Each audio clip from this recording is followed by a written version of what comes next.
Presenta en el Evangelio. Obviamente no vamos a hacer un análisis versículo a versículo porque es en el contexto de prédicas, no es un estudio, pero sí, a pesar de que vamos a saltarnos partes que considero igual y profundamente valiosas, vamos a enfatizar aquellos temas que nos permitan comprender una suerte de visión panorámica, pero tratando de enfocar ciertos puntos específicos que nos permitan tener una comprensión más profunda y sobre todo responder a una invitación de la palabra de Dios en esto. Entonces, quiero que podamos orar juntos porque si bien esta serie de prédicas va a tener como bastantes datos. La semana pasada empezamos con el prólogo, que está en el capítulo 1 y algunas cositas del capítulo 1. El prólogo de Juan tiene mucha densidad en los primeros 18 versículos. Entonces me detuve mucho en enfatizar palabras, producto de la cantidad de contenido que había en palabras específicas. Pero no quiero abusar de ese concepto, no quiero meter palabras raras porque sí, así como una y otra vez, todas las veces, y cansarlos de ese recurso. Hoy día voy a hablar de como escenas y tratar de explicarles un poquito cómo funciona la narrativa en el Evangelio en términos de su estructura y poder puntualizar cosas muy específicas e importantes.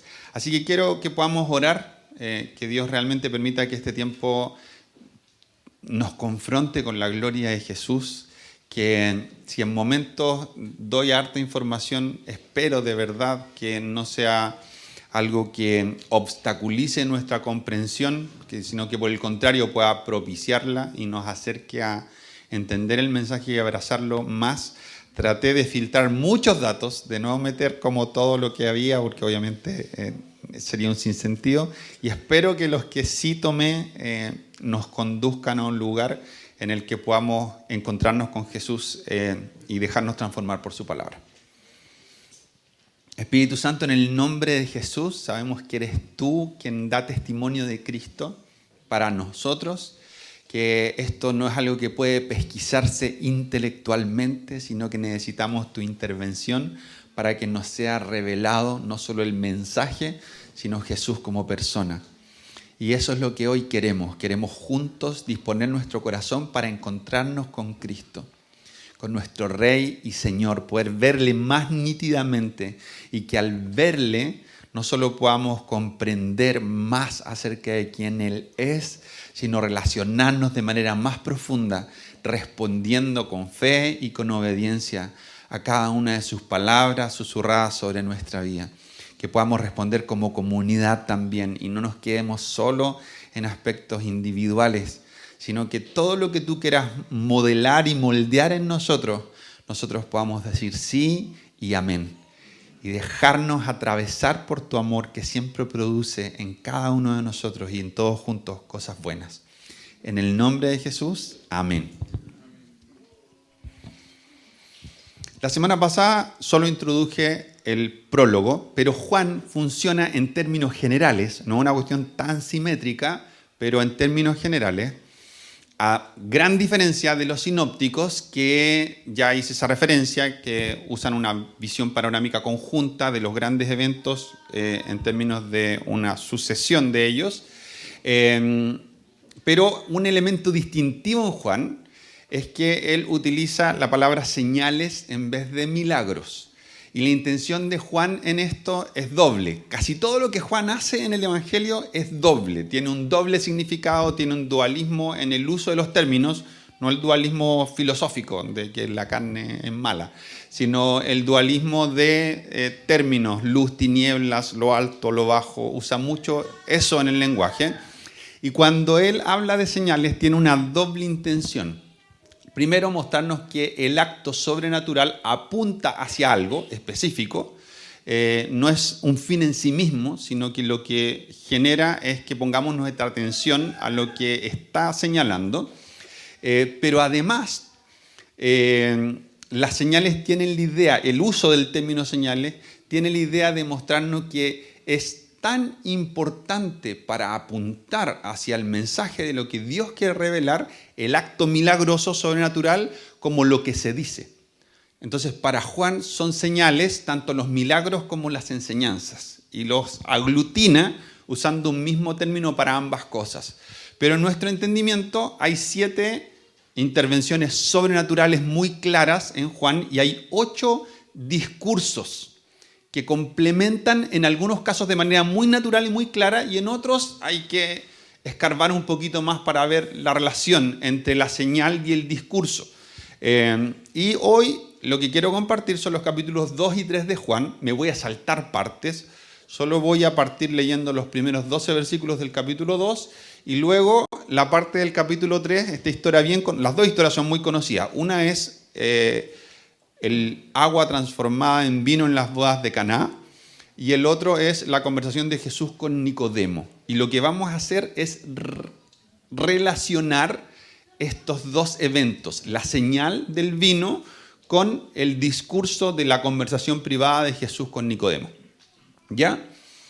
Entonces, lo primero que voy a introducir antes de leer capítulo 2, versos 1 al 12, que tiene que ver con el vino, es que el vino tiene muchos significados ambivalentes, a ratos buenos, a ratos malos, en la Biblia, sobre todo en el Antiguo Testamento, y vemos su cumplimiento en aspectos simbólicos en el Nuevo.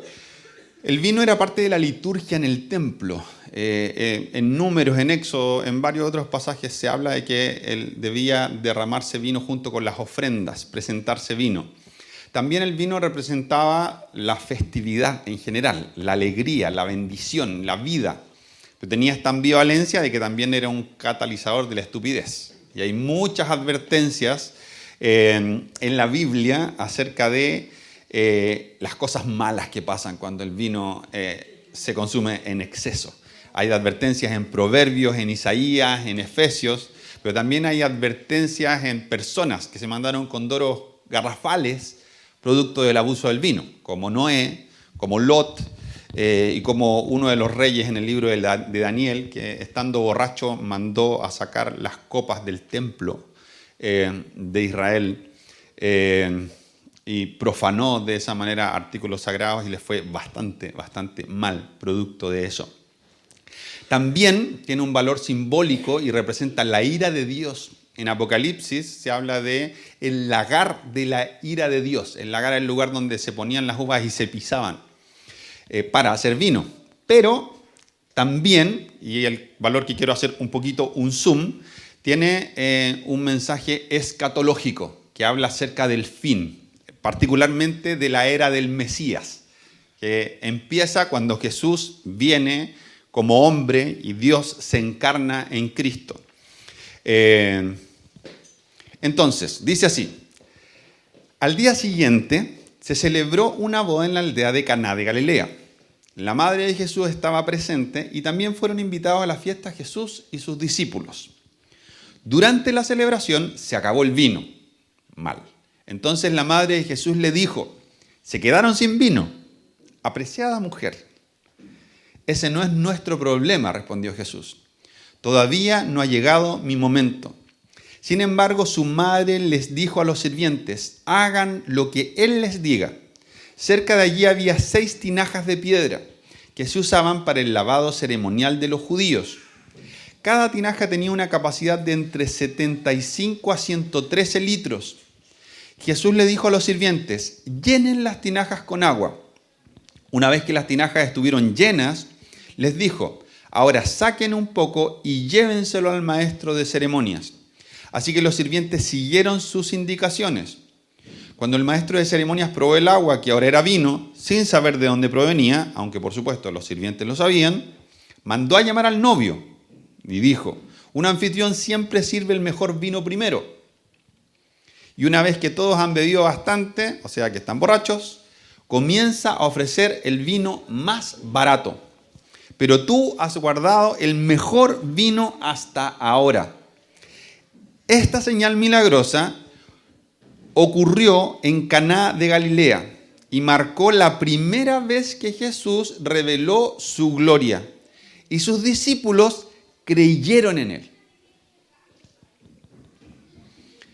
Solo para hacer un poquito un zoom respecto de como el vino era un símbolo de la era del Mesías, voy a leer dos pasajes cortitos. Uno es Amós 9, 13 y 14, dice: vienen días, afirma el Señor, en los cuales el que ara alcanzará al segador y el que pisa las uvas al sembrador.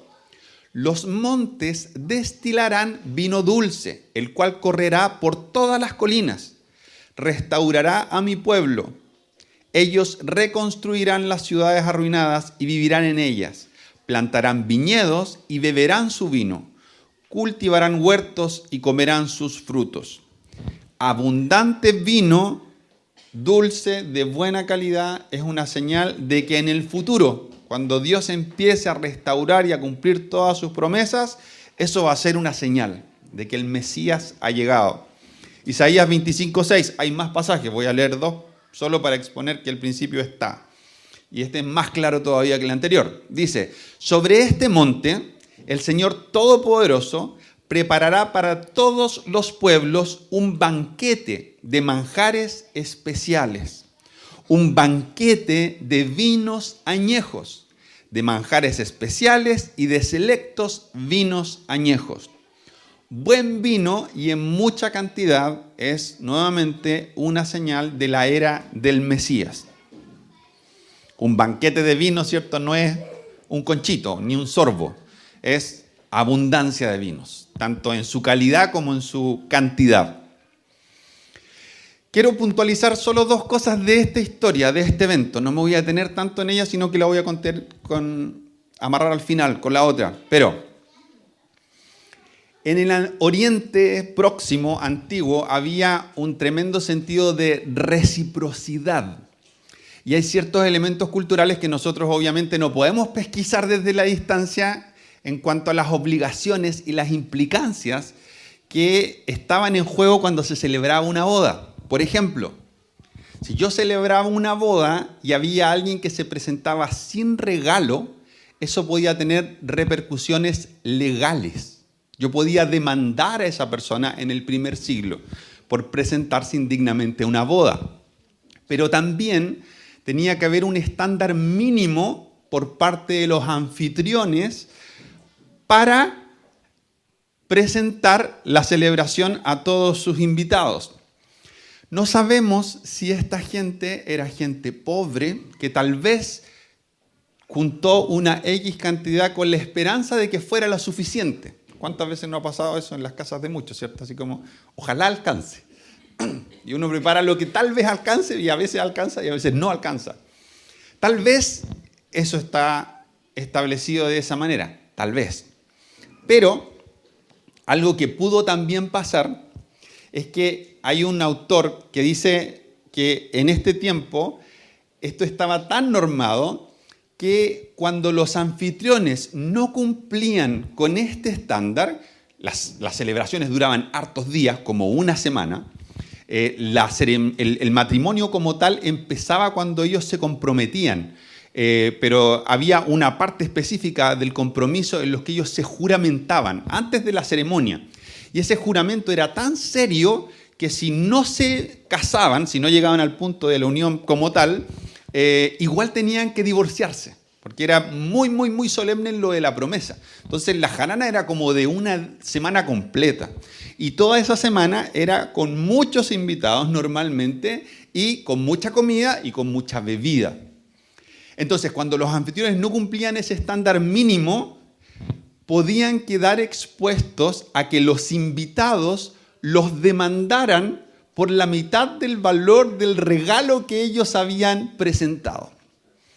Eso es algo que culturalmente estaba normado. ¿Por qué?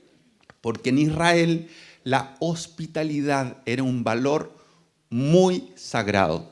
Esto ha llevado incluso, no voy a dar lata con eso, pero hay largos estudios acerca de por qué tal vez el pesebre donde Jesús nació no era tan así como lo último de lo peor, sino que tenía que ver más con cómo estaban configuradas las casas y que eventualmente pudo ser el lugar más calentito y mejor acondicionado dentro de una casa limitada, pero que probablemente por este valor tan importante que es en la cultura de Israel, la hospitalidad, Es poco probable que a una mujer embarazada a punto de dar a luz la hayan tirado a la última chacra en el peor lugar posible.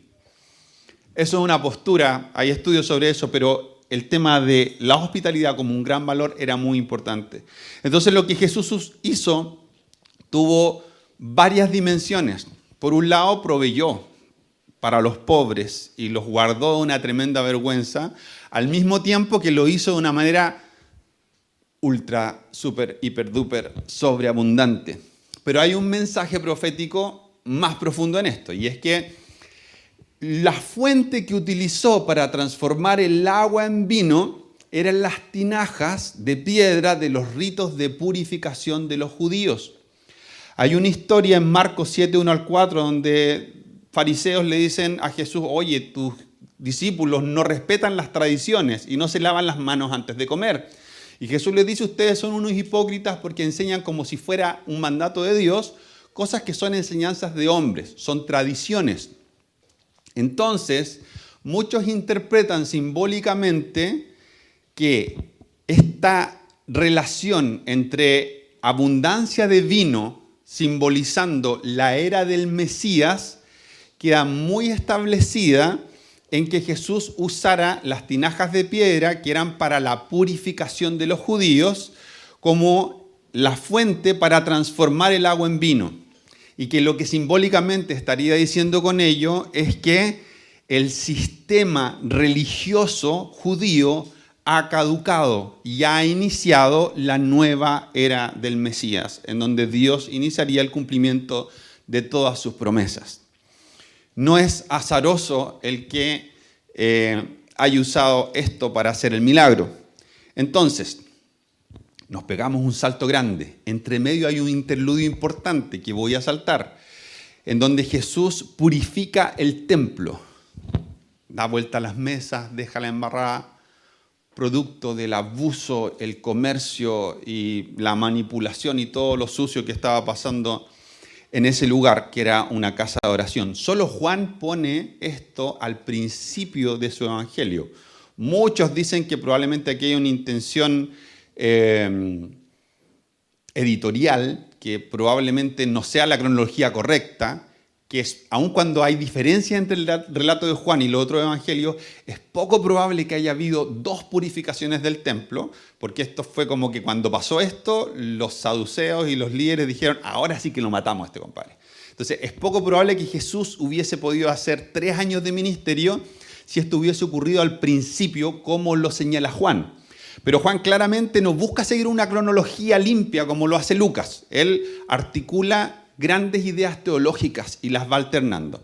Pero en este relato esto nos sirve bastante porque después de esta escena de la purificación del templo, no sabemos cuánto tiempo pasa porque hay un salto temporal e introduce una nueva historia.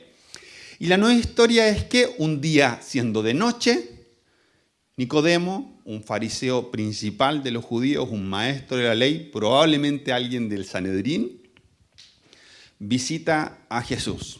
Y la historia dice así. Nicodemo, paréntesis pequeño antes de partir, aparece 3 veces en el Evangelio de Juan, que es el único lugar donde se le nombra.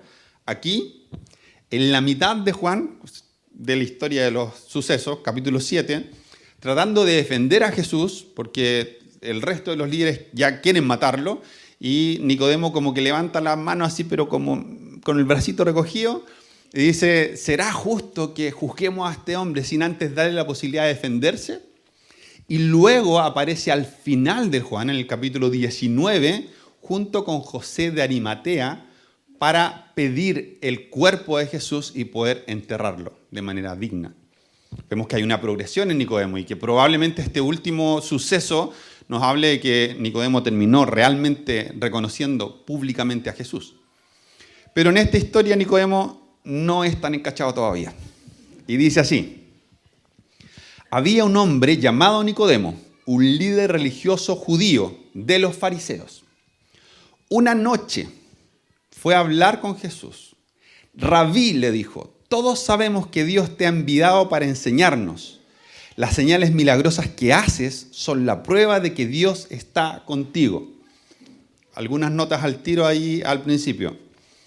En el uso del lenguaje de Juan pareciera, esto es dentro de las opciones de los distintos comentaristas, que el que haya sido de noche no da lo mismo. Porque en el capítulo 1, de hecho el título que le puse a la prédica la semana pasada era La luz irrumpe en las tinieblas, vemos muy explícito en ese mensaje y al final del capítulo 3 retoma ese mismo lenguaje y vuelve a hablar de la luz y dice 4 veces la palabra luz en los últimos versículos de este capítulo. Entonces, pareciera que la noche tiene un valor simbólico. Segundo, pareciera que Nicodemo estaba más o menos contento con lo que había pasado en el templo. ¿Por qué? Un dato histórico. El templo era administrado por los sacerdotes, que en su mayoría eran saduceos. Y los saduceos eran una secta que no eran para nada amigos con los fariseos. Nicodemo era un fariseo. Por lo tanto, él no tenía un apego tan grande con el templo, con el lugar mismo, sino con la ley. Lo que para ellos era importante era la ley. Para los saduceos era importante el templo. Entonces, como que Nicodemo llega más o menos contento, o podemos pensar que llega contento con Jesús y puede ver incluso en él un aliado frente a los saduceos. Entonces le empieza a decir muchas cosas bonitas, pero ojo, el propio Nicodemo era un hombre ampliamente reconocido por su posición social y por su conocimiento. Y llega donde un Jesús a quien le dice varias palabras de afirmación, pero Jesús era un marginal y era un maestro no acreditado. Entonces, él llega diciéndole cosas buenas, pero al mismo tiempo pareciera, no voy a prejuzgar al pobre Nicodemo, pero parecía que era como que estaba más o menos establecido que Nicodemo tampoco llega así como arrodillado delante de Jesús porque discierne algo de su gloria.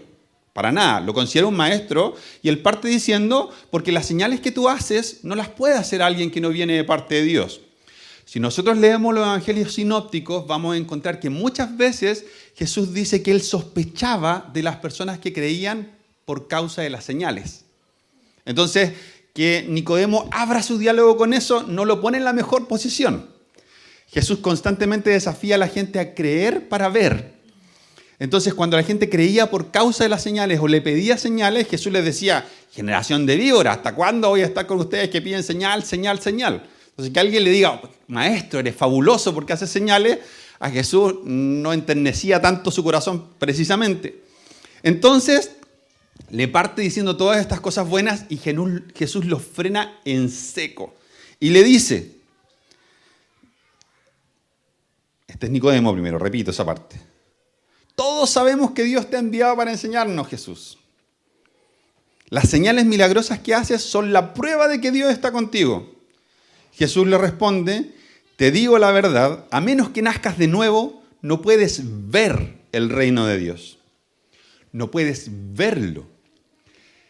El lenguaje no era ajeno a Nicodemo para nada. ¿Por qué? Porque en el judaísmo los gentiles también podían hacerse prosélitos, podían convertirse siendo gentiles al judaísmo y seguir todas las leyes y ser parte de la familia de Dios, aunque en un estándar más bajo, pero podían ser parte de la familia de Dios.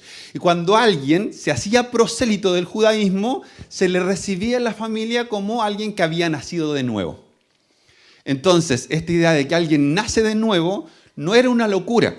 También, en el libro de Ezequiel, aparece esta profecía de que en los tiempos escatológicos Dios iba a poner en las personas un corazón nuevo, un corazón de carne que fuera sensible al Espíritu. Y Nicodemo, aun cuando no estamos hablando de una cita textual, pero Nicodemo era un maestro de la ley. Él entendía incluso las sutilezas. Entonces, no es que lo que Jesús le dice es una locura para Nicodemo. Es que Nicodemo está diciendo, o podemos interpretar más o menos con cierta alta probabilidad, que Nicodemo está como medio sacudiéndose. Ya es un logro que Nicodemo no se vaya con esto que Jesús le acaba de decir, porque Jesús le está diciendo de alguna manera, tú que eres un maestro de la ley, necesitas volverte como un gentil recién converso y empezar de cero. Tú necesitas un acto sobrenatural de Dios del Espíritu de Dios para transformar tu interior, de lo contrario no estás habilitado. Y Nicodemo llegaba con muchas credenciales, hablando en el mejor y más generoso de los casos con un igual. Pero Jesús lo desacredita por completo y lo descalifica. Y le dice que si Dios no interviene, él no puede ser parte. Y tanto no puede ser parte que le dice, si no naces de nuevo, ni siquiera puedes ver el reino de Dios.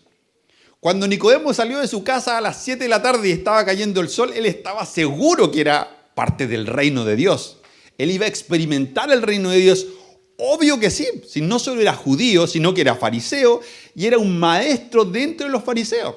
O sea, si alguien tenía las credenciales para ser parte del pueblo y experimentar las bondades de ver y vivir el reino de Dios, era Nicodemo. Y Jesús le dijo, si no naces de nuevo, no vayas a poder ni verlo, ni de lejos. Entonces, en las sutilezas del lenguaje, Nicodemo sabía que le acababan de dar una cachetada con impulso. Entonces, en vez de acusar la cachetada, Nicodemo usa la estrategia de hacerse el tonto. Y le dice, no habla español. No comprender, pregunta. Entonces le dice, ¿qué quieres decir?, exclamó Nicodemo. ¿Cómo puede un hombre mayor volver al vientre de su madre y nacer de nuevo? Jesús le contesta, por si había alguna duda. Te digo la verdad. Usa la fórmula en griego, amén, amén, que significa desierto, desierto, traduce la Reina Valera, pero se usaba para señalar que lo que se iba a decir a continuación era muy solemne o requería mucha atención. Entonces le digo, te digo la verdad, nadie puede entrar en el reino de Dios si no nace de agua y del Espíritu. Aquí un paréntesis, el último paréntesis largo que hago y de ahí me voy como flecha. La evangelización de Jesús, sobre todo en Juan. Juan es un evangelio en el que Jesús interpela a la gente todas las veces que alguien le dice algo bueno, Jesús le responde con una pregunta que lo tensiona duramente.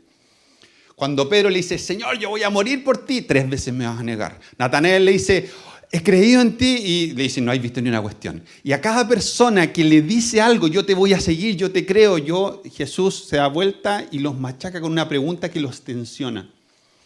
Muchas veces en nuestro contexto moderno, cuando hablamos de Jesús a personas que no conocen a Jesús, como que les pedimos por favor que escuchen como si fuese una limosna el recibir el mensaje. Jesús sabía que lo que él estaba ofreciendo era algo de incalculable valor e imposible de pesquisar si él no lo regalaba. El evangelio es eso, entre otras cosas. Es algo de incalculable valor que la gente necesita desesperadamente y tiene un costo. Tuvo un costo para Cristo, pero también tiene un costo para nosotros, no desde el cómo accedemos, sino desde el vivir en discipulado a ese Cristo que nos ha llamado y nos ha dado la posibilidad de ser parte de la familia de Dios. El evangelio tiene cosas que son difíciles. Hay cosas que son antinaturales desde la perspectiva de buscar la obediencia, incluso primero que la autopreservación en momentos. El evangelio no es algo sencillo de digerir si yo no he discernido primero el incalculable valor de lo que se me regaló. Cuando yo advierto eso, entonces lo que sea que yo pueda hacer nunca paga lo que Jesús hizo. Porque nunca se trata de retribuir lo que Él hizo por mí. Pero sí hay un tipo de vida que emerge como respuesta de lo que me ha sido dado. Y ese tipo de vida, en muchos aspectos, aunque está llena de propósito, significado, valor y hermosura, en muchos aspectos es difícil. Jesús no evangelizaba pidiéndole a la gente, por favor, sino que cuando la gente le decía, creo en ti, Jesús lo miraba y le decía, ¿seguro? ¿Segura? Y le hacía las preguntas necesarias para atencionarlo. Tanto que en una pasada, dentro del Evangelio de Juan, la gente que cree en Jesús, personas escuchan a Jesús y le creen. Y Jesús empieza a hablar del pan de vida y los tensiona tanto que los mismos que creyeron agarran piedras para apedrearlo. ¿Quién en su sano juicio haría semejante cosa? Nos están aplaudiendo y logro dar la vuelta para que me quieran apedrear. Entonces, hay dos cosas presentes respecto del reino de Dios, que es un tema que no se habla tanto en Juan como en los otros evangelios. Sí se habla mucho de Jesús como rey, pero hay dos puntos importantes en Juan para ver el reino de Dios.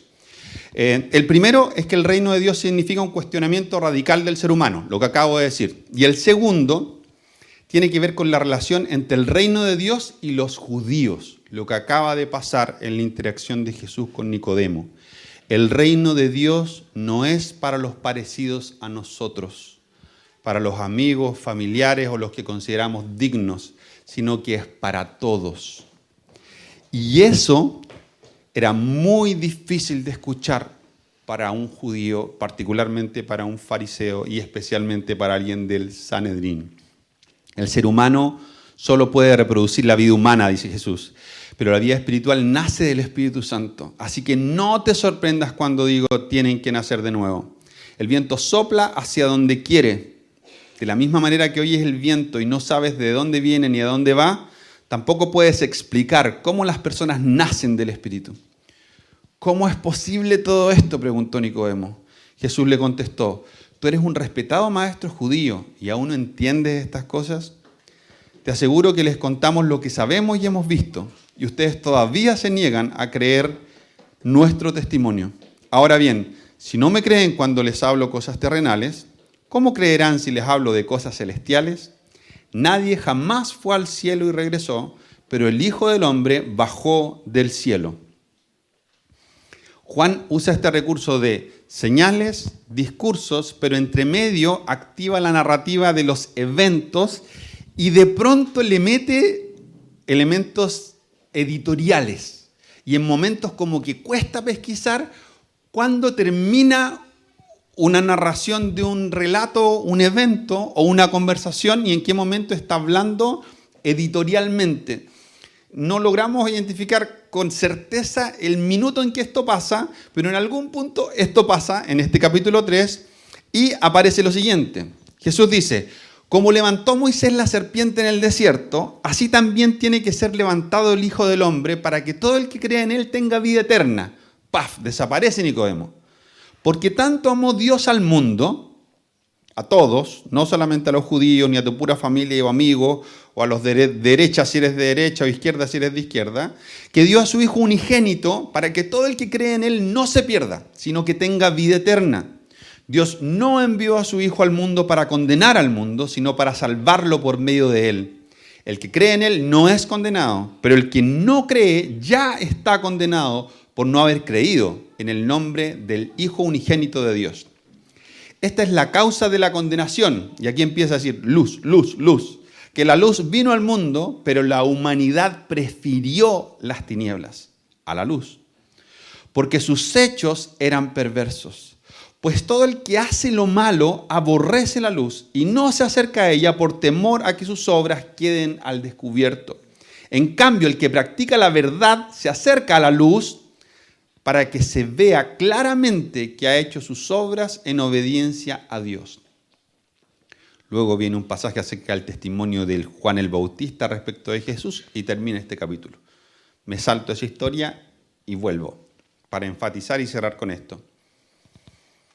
Al final de Juan 20:31 dice, estas cosas, todo el evangelio que acabamos de leer y vamos a seguir viendo, se han escrito para que ustedes crean que Jesús es el Cristo, el Hijo de Dios, y para que al creer en su nombre tengan vida.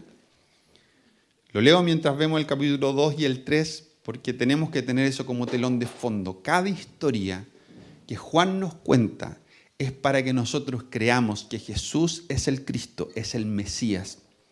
Pero supera la expectativa que había acerca del Mesías entre los judíos, porque parte diciéndonos que era Dios. Nadie pensaba que el Mesías iba a ser Dios. Eso era algo que nadie esperaba. Cada una de estas historias es para que creamos que Jesús es el Mesías y para que creyendo tengamos vida. El agua convertida en vino, los primeros versículos, es una señal para revelar la gloria de Jesús. Lo dice literalmente al final. Esta fue la primera vez que Jesús reveló su gloria y sus discípulos creyeron. Natanael ya había creído. Termina el capítulo 1 diciendo con que Natanael dice, puede salir algo bueno de ese lugar. Felipe le dice, vamos y ve tú mismo. Jesús se encuentra con Natanael y le dice, tú eres un tipo íntegro, un verdadero judío, y te vi debajo de la higuera antes de que vinieses. Y Natanael le dice, verdaderamente tú eres el Cristo. Entonces Jesús le dice, porque te dije que te había visto debajo de la higuera, ¿creíste que yo soy? Vas a ver cosas extraordinarias y vas a ver una escalera entre el cielo y la tierra y a ángeles subir y bajar y servir al Hijo de Dios. Natanael creyó y por eso, acto seguido, pudo ver la gloria de Jesús. Siguió este principio del Evangelio para ver la gloria de Jesús. Entonces, Jesús revela en estos 12 versículos, a través de este acto milagroso, de esta señal, su gloria. Y la revela principalmente para que sus discípulos crean. Pero precisamente lo que pasa con la revelación es un acto que siempre es doble. Para aquellos que creen hay más, pero para los que no creen, su corazón se endurece y su vista espiritual se enceguece todavía más. Solo es revelación lo que Dios hace y los actos de Cristo en la medida en que yo tengo un corazón dispuesto a creer. Por eso en el primer acto vemos que antes del evento, Natanael ya creyó y luego el evento sirve para que Jesús muestre su gloria a sus discípulos. Pero terminamos en el primer discurso con la tortilla invertida y nos damos cuenta de que Nicodemo, que no ha creído en Jesús todavía y que viene con hartos prejuicios, hace preguntas bien intencionadas, pero trae su mochila de prejuicios al mismo tiempo. No puede ver a Jesús en su gloria. A lo máximo que aspira es a identificarlo como un maestro, porque ha hecho cosas que son señales. Hasta este punto no sabemos qué señales vio. Las bodas de Canaán no las vio. A lo mejor se está refiriendo a la purificación del templo. Pero cuando muere Lázaro, Jesús se encuentra con Marta y Marta le dice, Jesús, si tú hubieses estado acá, Lázaro no habría muerto. Y Jesús le dice a Marta, lo mismo que acabo de decir varias veces aquí, ¿no te he dicho que si crees, verás la gloria de Dios? Si crees, verás la gloria de Dios. Natanael creyó y vio la gloria de Jesús al ver primero el cumplimiento profético de vino abundante, pero al mismo tiempo ver que ese vino abundante y ese Mesías prometido era Jesús de Nazaret específicamente. Y pudo ver su gloria y pudo comenzar a seguirlo en una dimensión distinta. Incluso, en la antítesis de esto, el gran maestro de la ley judía no alcanza a comprender algo acerca de la gloria de Jesús. No hay conocimiento humano o religioso, intelectual, que te alcance para entender lo que necesita ser revelado. Si Jesús nos muestra su gloria, nosotros no podemos verla. Si el Padre no abre nuestro entendimiento, si el Espíritu no nos habilita, nosotros no podemos hacer nada. Por eso Dios busca corazones y no intelectos. Él busca corazones dispuestos, porque cuando un corazón está dispuesto, yo no puedo ser suficientemente tonto intelectualmente para obstruir la gloria del conocimiento de Dios en mi vida. Porque el conocimiento de Dios no es igual al conocimiento humano. En momentos se expresa incluso como locura en la cruz. Pero la Biblia dice que incluso la ignorancia de Dios es más sabia que el conocimiento más puro de los hombres. Entonces, este maestro, que se supone que tenía todas las credenciales, necesitaba un nuevo nacimiento para acceder a la revelación de la gloria de Jesús, o estaba aniquilado. Y nosotros sabemos que hay un camino para nacer de nuevo, que es arrepentimiento y fe. Son los dos elementos que el cristianismo enfatiza para acceder y abrazar lo que por gracia Dios nos ha regalado a través de Jesús. Entonces, Los que rechazan la luz, me salto al capítulo 1, porque cierra el capítulo 3 con esta misma dinámica, otra vez, luz, luz, luz. Los que rechazan la luz buscan esconderse porque sus obras son malas. Lo dice el capítulo 1, lo dice el capítulo 3. Los que le abrazan, no le abrazan necesariamente, aun cuando aquí dice, los que abrazan la luz es porque saben que buscan vivir sus vidas en obediencia a Dios.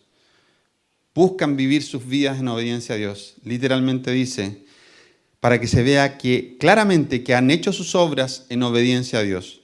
No dice que hagamos nuestras obras perfectas. De hecho, entre todos los cristianos bien intencionados que podemos haber en el mundo, cuando la luz de Cristo alumbra, lo que pasa es, una y otra vez, que Juan en Apocalipsis ve la gloria de Dios y cae como muerto. Daniel ve la gloria de Dios y cae como muerto. Isaías ve la gloria de Dios y cae como muerto. Pedro ve a Jesús hacer el milagro de la pesca y cae.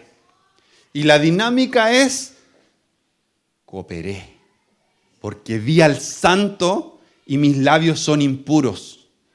Hasta aquí nomás llegué, dice Isaías, capítulo 6, ya lleva varios años de ministerio, pero dice, hasta aquí nomás llegué porque he visto el trono de Dios y mis labios son labios impuros.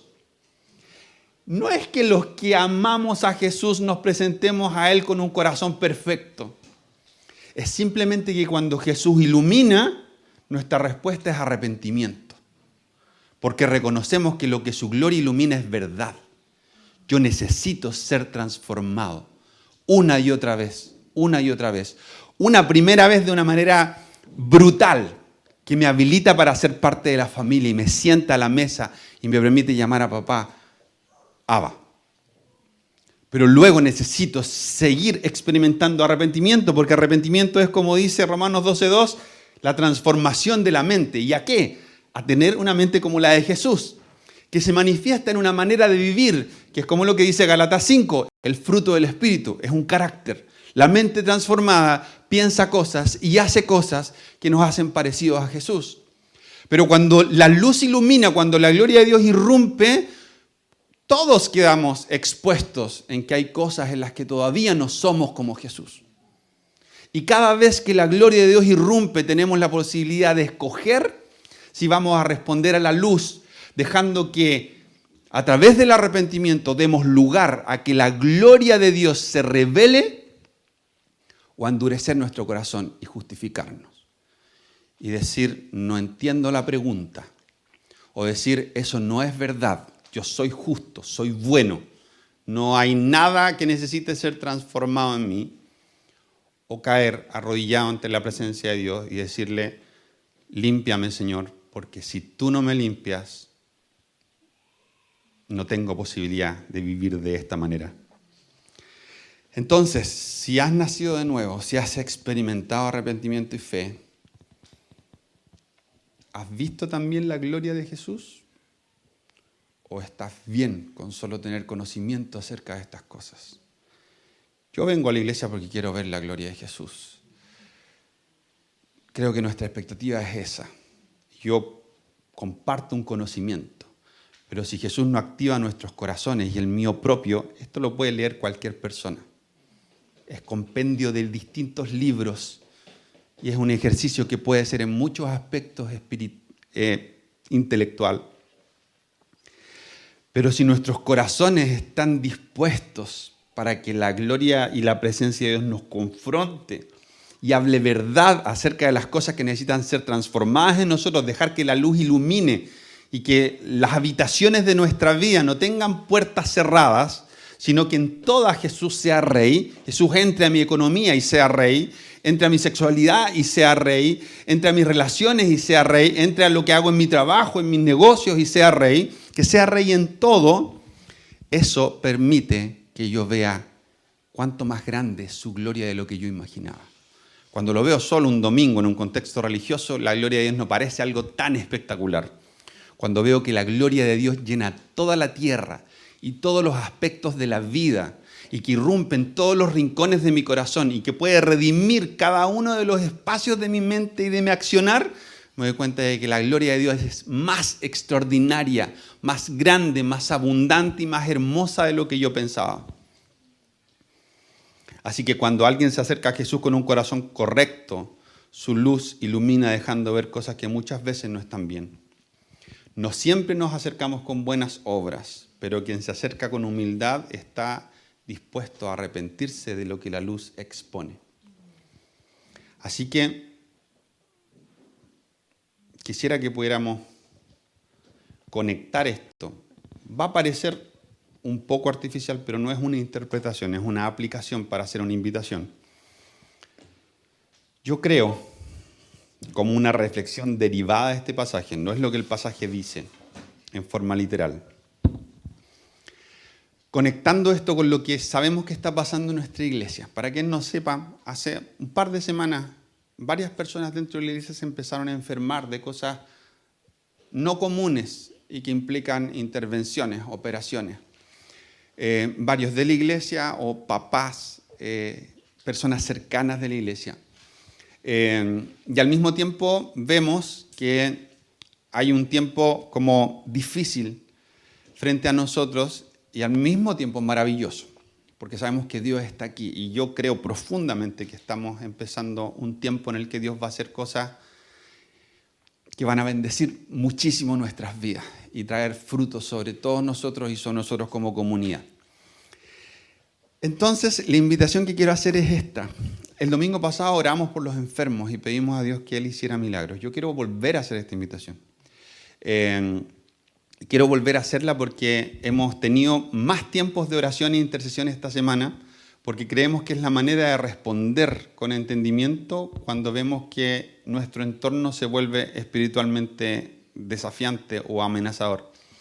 Pero además, porque yo creo precisamente que cuando intuimos que Dios quiere irrumpir trayendo señales y maravillas en medio de su pueblo, que son cosas disponibles hoy, la Biblia enseña eso, existe una manifestación de las tinieblas queriendo amedrentarnos. Y yo creo, aquí es donde quiero conectar estas dos cosas, creo que cuando yo me presento delante de Dios y primero le digo, Señor, escudriña mi corazón y muestra aquello que hay en mí que no se ajusta a tu voluntad para arrepentirme delante de ti y dejar que transformes mi mente, eso da espacio en mi vida para que la gloria de Dios se manifieste con mayor amplitud y profundidad. Esto no es una cuestión matemática, no por eso Dios te queda debiendo un milagro. No significa que si yo me arrepiento, Dios me tiene que sanar. Hay hombres y mujeres justos que siguen muriendo y que se siguen enfermando. Sin embargo, existe una correlación en que eso me pone en un mejor lugar para experimentar la gloria de Dios tal como a Él le plazca manifestarla. Lo que yo sé es que cada vez que Dios manifiesta su gloria y yo tengo mi corazón en el lugar correcto, algo extraordinario ocurre. Y siempre produce vida. Y es maravilloso y es extraordinario. Y te invito a que podamos responder de esa manera.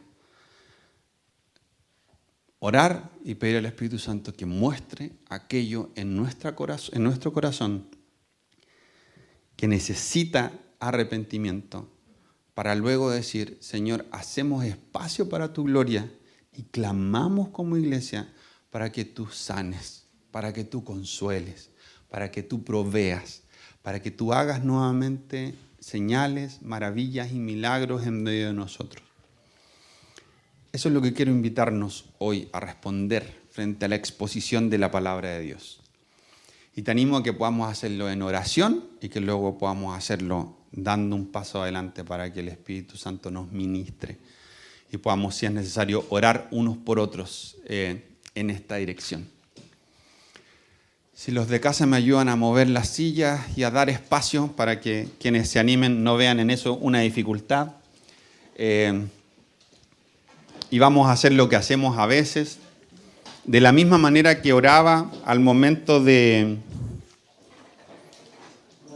poder participar de la ofrenda, exponía un principio que nosotros creemos en todos los espacios de la iglesia, que es la no manipulación.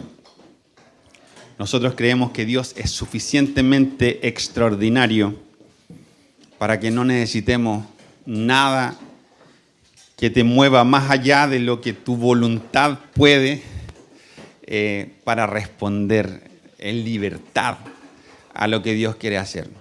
Entonces vamos a primero orar y pedirle al Espíritu Santo que venga. Vamos a guardar silencio un par de minutos, unos 2 o 3 minutos, simplemente para dar lugar cada uno de nosotros en su lugar al Espíritu Santo a que haga esto que la Biblia dice de redarguir, de traer a nuestra mente si hay cosas que necesitan ahora traerse delante de Dios. Y luego de esos minutos voy a hacer la invitación y vamos a primero orar para dar lugar a Dios, sacando de nuestras vidas cosas que necesiten ser confesadas y arrepentirnos. Y luego vamos a pedir que Dios haga y vamos a orar de nuevo por quienes estén enfermos o teniendo tiempos difíciles entre nosotros. Espíritu Santo, en el nombre de Jesús, tomamos un tiempo para guardar silencio delante de ti.